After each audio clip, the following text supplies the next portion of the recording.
ক্ষুধার যন্ত্রণা সইতে না পেরে এবং সন্তানের মুখে খাবার তুলে দিতে না পারার ব্যর্থতায় গলায় ফাঁস দিয়ে আত্মহত্যা করেছেন বরিশালের ৪৩ বছর বয়সী খোকন মণ্ডল। গত ৩ দিন ধরে চুলায় জ্বলেনি আগুন। অভাব অনটনের সংসারে ঘরে ছিল না কোনোই খাবার। ক্ষুধার রাজ্যে পৃথিবী গদ্যময়, পূর্ণিমার চাঁদ যেন ঝলসানো রুটি। কথাটাই যেন প্রমাণ করে দিলেন বরিশালের হতাশাগ্রস্ত এই বাবা। আমার বাবাই পশু কাঁদছে, টাকা চাইতে আইছে, আমার বাবাই কাঁদছে। আমি মনে করছি কাকা কইেন না, আমার বাবাই অসুস্থ। জানা যায়, একদিকে পরিবারে দারিদ্রতা, অন্যদিকে নিজের অসুস্থতা। অভাবের কারণে আদরের মেয়েকে বাধ্য হয়ে বাসা বাড়িতে কাজ করতে পাঠানো এবং স্থানীয় এক দোকানির পাওনা টাকা ফেরত দিতে না পারা, সবকিছু মিলিয়ে মানসিকভাবে অনেকটা ভেঙে পড়েছিলেন কাঠমিস্ত্রি খোকন মণ্ডল। এসব হতাশা থেকেই তিনি আত্মহত্যার পথ বেছে নিয়েছেন বলে ধারণা তার স্ত্রী ও মেয়ের। ওই বছর শেষে টাকা দিত, মানে এক মালিক দিয়ে আর এক মালিকের সবসময় টাকা দিত। এই বইয়ে বইয়ে কান্দে। পরশু দিন সন্ধ্যাকাল আমি ওই সিস্টিম মারে কই, দেখেন ভাবি বই বইয়ে কান্দে, মালিককে মন্দ কইছে। আমি কি কমু? আমি তো কিছু কই নাই। তোমার তো পেটি চলে না, চুলা চলে না, তুমি কি করবা? না কেমনে দেবা? আমি কই কি দেন তো ভাবি, একবেলা রাঁধছে একবেলা রাঁধবে না, দেখছি।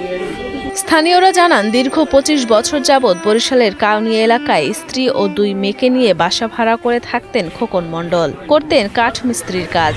কাঠমিস্ত্রি হিসেবে বেশ সুনামও ছিল তার, কিন্তু বছর খানেক আগে শরীরে রক্তশূন্যতা দেখা দিলে কাজ করতে অক্ষম হয়ে পড়েন খোকন মণ্ডল। আগে থেকেই টানাটানির সংসার, তার উপরে অনেকটা মরার উপর খাড়ার ঘা হয়ে দাঁড়ায় খোকনের অসুস্থতা। বেশ কিছুদিন ধরে ঠিকমতো কাজে যেতে পারছিলেন না খোকন। অসহায় এই পরিবারটিকে নিজেদের সাধ্যমতো চাল ডাল খাবার বা নগদ টাকা দিয়ে সাহায্য করতেন প্রতিবেশীরাও। সংসারে অভাবের তাড়নায় হতাশার চরম শিখরে গিয়েই খোকন এমন সিদ্ধান্ত নিয়েছেন বলে ধারণা তাদের। সচক্ষে আপনারা না দেখলে বুঝতে পারবেন। আমি তো বাড়িওয়ালা, আমি তো কখনো বলিয়ে দিতে পারি না আপনারা নামবে যান, তাহলে অমানিক হয়। আমি আমার ওয়াইফেরও বলতাম, 2টা পেঁয়াজ চাইলে, তেল চাইলে, লবণ চাইলে যা চাপে দেবা, এদেরকে না খাবা না। জিনিসপত্রের যে দাম, তারা আসলে খুব অল্প আয় করে, রোজগার করে, মানুষের বাড়ি কাজ করে, তাই এদের আসলে খাওয়া খুব কষ্ট। আমার ধারণা অনেকক্ষণ থেকে এই কাজটা করছে, কখন সহ্য করতে পারে না। গেল ২৫ জুন দুপুরে ঘরের দরজা খুলতেই ঝুলন্ত অবস্থায় খোকন মণ্ডল নামের সেই কাঠমিস্ত্রির মরদেহ দেখতে পান তার পরিবারের সদস্যরা। ঘটনা জানাজানির পর পুরো এলাকায় বিরাজ করছে শোকের আবহ। পরিবার পরিজনের কান্নায় ব্যথিত পাড়া প্রতিবেশীও। ওয়াইফ মানুষের বাসায় কাজ করে, 2-3টা বাসায় কাজ করে, মেয়ে, তারপরে কি আমাদের ওই নাতির স্কুলের ম্যাডামের বাসা হইতেছে, যে এত অভাব অনাটন মানে বলার মতো না। কি করবে, কার দাঁড়ে কেটা খাওয়াইবে, আত্মীয় স্বজন নাই ধারে কাছে। এই জন্য মাইয়ে কাজে গেছে, সস্তার মাইয়ে কাজে গেছে, আর আমি ঘরে পড়ে রয়েছি আমার বাচ্চা ঠিক আর কি। মেয়ে মেট্রিক পাস করেছে, অনেক কষ্ট করে। ওর বাবা পেরে অসুস্থ থাকতো, ওর মা মাসে বাড়ি কাজ করে অনেক বাসায়। ঘটনাস্থল পরিদর্শন করে মরদেহ উদ্ধার করে সংশ্লিষ্ট থানা পুলিশ।